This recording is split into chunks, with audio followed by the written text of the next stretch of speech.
First, I hope I've made it clear that there are important differences across these three lines of research. But all three are based on the premise that the status quo of teacher preparation is failing to provide enough well-qualified teachers for schools with increasingly diverse and minoritized populations. And this is true at least for the time period that we drew on for these studies. And as I just gave the example about the new handbook, I think there's more research emerging about these very kinds of questions.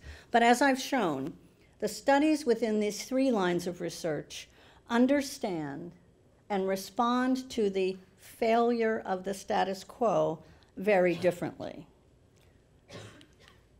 As the left box shows, with the alternative teacher preparation and certification studies, the failure of the status quo is regarded primarily as a policy problem, where the goal is to determine which of the broad parameters of preparation and certification that can be controlled by policymakers is most likely to enhance teacher quality and supply for urban schools.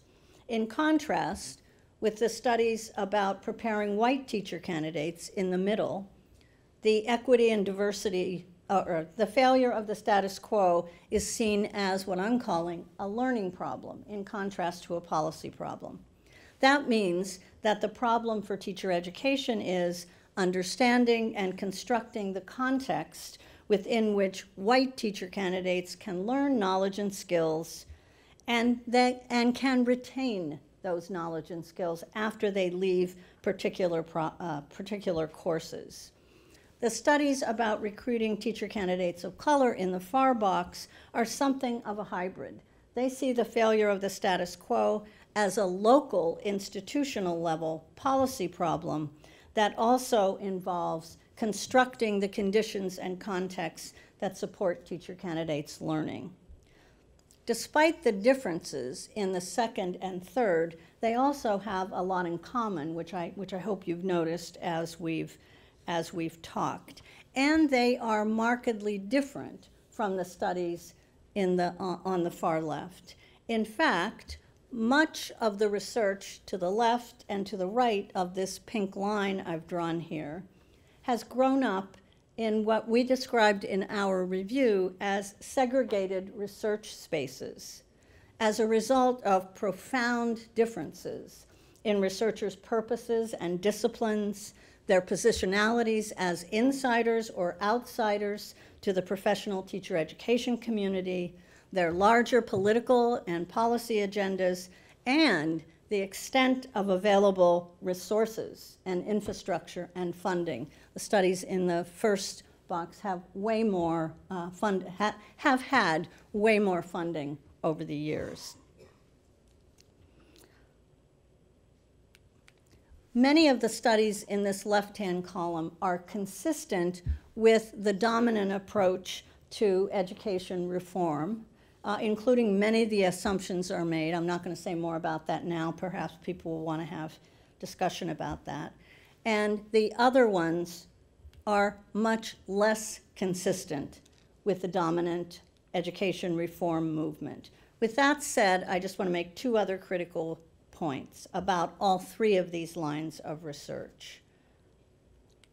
With some exceptions, most teacher preparation research in the US does relatively little to interrogate the needs of, quote, diverse students, or of students living in high poverty or attending poor schools.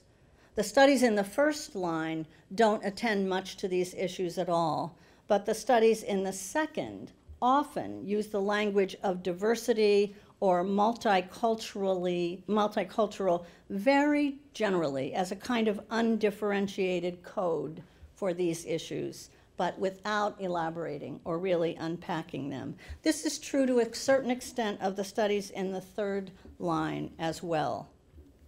Finally, I think it's important to note that all of the studies I've considered today are intended to challenge inequalities and enhance educational equity.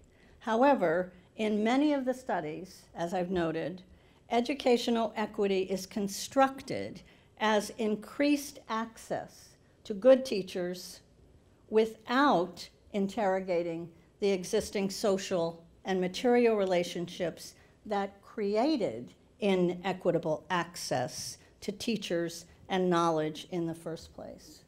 In this sense, much of the research aims to generate knowledge that could inform the creation of new avenues to educational access, but it may actually mask and help to conserve the fundamental power relationships and societal structures that have actually reproduced these inequalities. We found a relatively small number of studies, some in the second, some in the third group, that were based on the assumption that teaching and schooling are deeply political, not neutral, and that neither schooling nor society nor teacher preparation are meritocratic.